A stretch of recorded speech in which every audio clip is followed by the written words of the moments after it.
परिसर में आयोजित अंतर बराक महिला चैलेंजर्स क्रिकेट प्रतियोगिता के सेमीफाइनल मुकाबले सफलतापूर्वक संपन्न हुए। पहले मैच में लक्ष्मीपुर वुमेन्स फाइटर्स ने बदरपुर वुमेन्स रॉकर्स को 4 विकेट से हराया, हालांकि अंक कम होने के कारण वह बाहर हो गई। दूसरे मुकाबले में हाइलाकांदी वुमेन्स फाइटर्स ने सिलचर डीएसए जूनियर टीम को 8 विकेट से हराकर फाइनल में जगह बनाई। तीसरे मैच में श्रीभूमि वुमेन्स स्मर्शर्स ने बदरपुर को हराकर फाइनल में प्रवेश किया। फाइनल मुकाबला हाइलाकांदी वुमेन्स फाइटर्स और श्रीभूमि वुमेन्स स्मर्शर्स के बीच कल सुबह 10 बजे खेला जाएगा। आयोजकों ने दर्शकों से उपस्थित होकर खिलाड़ियों का उत्साह बढ़ाने की अपील की है।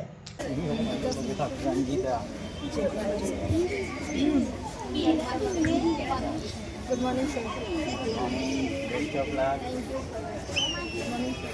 Best of luck.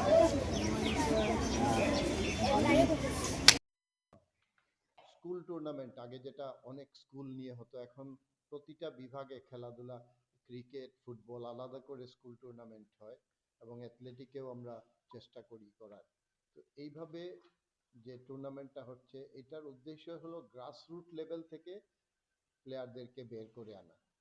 এই মহৎ কাজে নিউইয়র্ক স্পোর্টস স্কুল আন্ডার 16 টুর্নামেন্টটা স্পন্সর করছে। তার আগে আমরা আন্ডার 15টা বৈদ্যনাথ যুগসংঘ গোষ্ঠী স্পন্সর করছিল।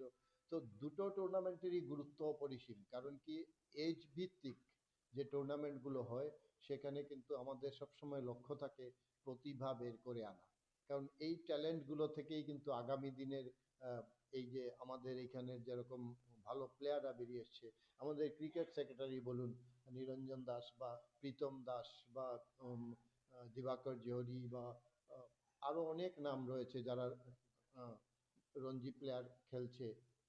তো এদেরকে কিন্তু আমরা এইভাবেই নার্চার করতে চাই, গ্রুমিং করতে চাই, এদের একটা প্ল্যাটফর্ম তৈরি করে দেওয়ার জন্য। এবং নিউইয়র্ক স্পোর্টস স্কুল সেটা বিগত কয়েক বছর ধরে করে আসছে। আমি জেলা ক্রীড়া সংস্থার পক্ষ থেকে নিউইয়র্ক স্পোর্টস স্কুলের স্বত্বাধিকারী এখানে সুনীল আগরওয়াল উপস্থিত আছেন, ওনাকে আন্তরিক ধন্যবাদ ও কৃতজ্ঞতা জানাচ্ছি, কারণ উনি এগিয়ে না এলে আমাদের হয়তো এই টুর্নামেন্টটা করতে অনেক কষ্ট হতো। কারণ কি যে কোনো একটা টুর্নামেন্ট আয়োজনে অনেক ব্যয় সাপেক্ষ থাকে, অনেক খরচের ব্যাপার থেকে, যেটা জেলা ক্রীড়া সংস্থার পক্ষে সংকুলান করা সম্ভব হয় না সবসময়। কাজেই আমরা 12টি দল এখানে পার্টিসিপেট করছে। আমি প্রত্যেকটি দলকেই অভিনন্দন জানাতে চাই তারা পার্টিসিপেট করার জন্য। আমরা আশা করছিলাম যে আরও বেশি দল এখানে পার্টিসিপেট। অন্য কোনো টুর্নামেন্ট থাকে, টুর্নামেন্টের আগে হয়তো ম্যাক্সিমাম 15 দিন বা 10 দিন একটা ক্যাম্প হয়, সিলেকশন ক্যাম্প হয়, তারপর সিলেকশন।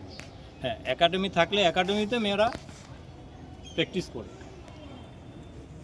সেই অর্থে সঞ্জীব সিং যে ইনিশিয়েটিভ নিয়েছে, সেই ইনিশিয়েটিভ আমি সঞ্জীবকে সম্পূর্ণ ক্রেডিট দিই এই কারণে যে 6টা টিম জোগাড় করে একটা টুর্নামেন্ট করা এটা বহুত বড় ব্যাপার।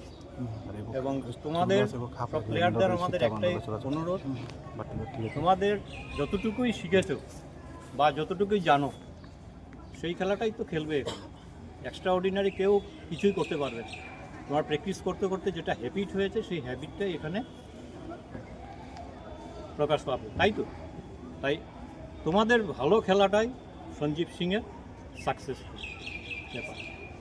চেষ্টা করো তোমাদের নিজেদের খেলার মান উন্নত করার, সেই সঙ্গে সঞ্জীব সিংয়ের সফল হবে। এটাই তো, এটাই, এর থেকে বেশি আমি কিছু বলছি না। অতীতে যাচ্ছি না, অতীতে অনেক ওমেন্স ক্রিকেট হয়েছে এখানে। ওমেন্স কলেজের সেই ইনিশিয়েটিভটা নিয়েছিল ওমেন্স কলেজের 2টো টিম। আমি প্রায় মাসখানেক প্র্যাকটিস করিয়ে ওদের 2টো টিম বানিয়ে এখানে একটা এক্সিবিশন ম্যাচ দিয়ে স্টার্ট হয় শিলচরের ওমেন্স ক্রিকেট।